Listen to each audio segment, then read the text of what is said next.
Radhe Radhe friends, कैसे हैं आप सभी लोग। आशा करती हूँ कि अच्छे होंगे। आज मैं आपको बताऊंगी कि हमें दान पुण्य क्यों करना चाहिए, दान के प्रकार क्या हैं और उनके महत्व क्या हैं। दान करना बहुत ही पुण्य का काम माना जाता है। सनातन धर्म में सदियों से ही दान की परंपरा रही है। आज भी लोग मन की शांति, मनोकामना पूर्ति, पुण्य की प्राप्ति, ग्रह दोषों के प्रभाव से मुक्ति और भगवान का आशीर्वाद प्राप्त करने के लिए दान करते हैं। दान का महत्व इसलिए भी अधिक बढ़ जाता है। हिंदू धर्म में 10 कर्तव्यों को बताया गया है।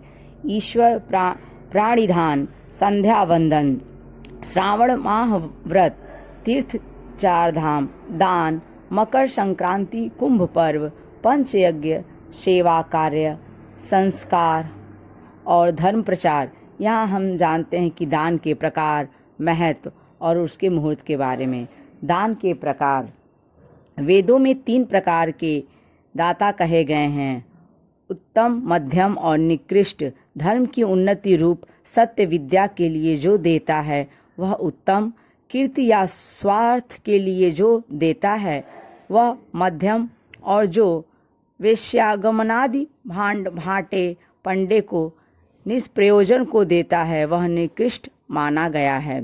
पुराणों में अनेकों दानों का उल्लेख मिलता है, जैसे गौदान, छाता दान, जूते चप्पल दान, पलंग दान, कंबल दान, सिरहाना दान, दर्पण कंघा दान, टोपी दान, औषध दान, भूमि दान, भवन दान, धान्य दान, तिल दान, वस्त्र दान, स्वर्ण दान, घृत दान, लवण दान, गुण दान, रजन दान, अन्न दान, विद्या दान, अभय दान और धन दान।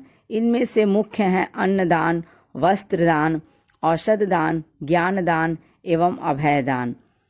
कुछ दान ऐसे भी होते हैं जो किसी व्यक्ति विशेष को नहीं दिए जाते, जैसे दीपदान, छाया दान, श्रम दान आदि। मुख्यतः दान 2 प्रकार के होते हैं, एक माया के निमित्त किया गया दान और दूसरा भगवान के निमित्त किया गया दान। पहले दान में स्वार्थ होता है और दूसरे दान में भक्ति। दान का महत्व, वेद और पुराणों में दान के महत्व का वर्णन किया गया है। दान से इंद्रिय भोगों के प्रति आसक्ति छूटती है, मन की ग्रंथियां खुलती हैं, जिससे मृत्यु काल में लाभ मिलता है। मृत्यु आए इससे पूर्व सारी गांठें खोलना जरूरी है, जो जीवन की आपाधापी के चलते बंद हो गई हैं। दान सबसे सरल और उत्तम उपाय है। किसी भी वस्तु का दान करते रहने से विचार और मन में खुलापन आता है। आसक्ति, मोह कमजोर पड़ती है, जो शरीर छूटने या मुक्त होने में जरूरी भूमिका निभाती है। हर तरह के लगाव और भाव को छोड़ने की शुरुआत दान और क्षमा से ही होती है। दानशील व्यक्ति से किसी भी प्रकार का रोग या शोक भी नहीं चिपकता है। बुढ़ापे में मृत्यु सरल हो, वैराग्य हो, इसका यह श्रेष्ठ उपाय है और इसे पुण्य भी माना गया है। दान देना एक पुण्य कर्म है। माना जाता है कि दान करने से मनुष्य का इस लोक के बाद परलोक में भी कल्याण होता है। दान देने से मनुष्य को सद्बुद्धि मिलती है। दान करने से जीवन की तमाम परेशानियों का अंत खुद ब खुद होने लगता है। दान करने से कर्म सुधरते हैं और अगर कर्म सुधर जाए तो भाग्य संवरते देर नहीं लगती है। हमारे शास्त्रों में ऋषि दधीचि का वर्णन है, जिन्होंने अपनी हड्डियां तक दान में दे दी थी।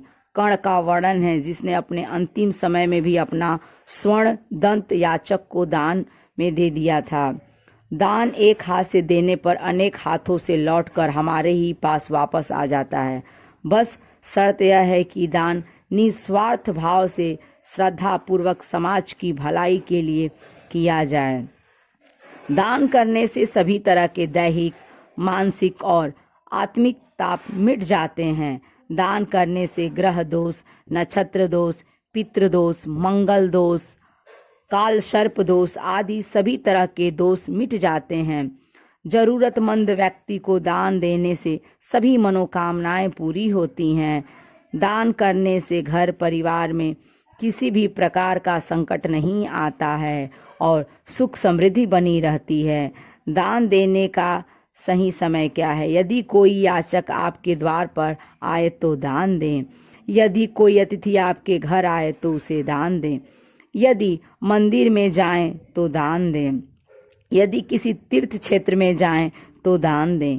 यदि कोई श्राद्ध कर्म करें तो दान दें।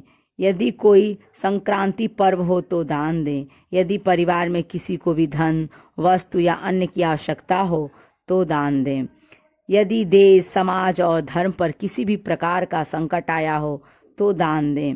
विद्यालय, चिकित्सालय, गौशाला, आश्रम, मंदिर, तीर्थ और धर्म के निमित्त दान दें। सभी पर्वों और तीर्थों में दान करने के शुभ मुहूर्त होते हैं, उन्हें जानकर ही दान दें। यह जानकारी आपको कैसी लगी कमेंट्स करके ज़रूर बताएं। यदि अच्छी लगी तो लाइक करें और यदि मेरे चैनल दुर्गा दासी मीरा पर आप नए हैं तो इसे सब्सक्राइब करें।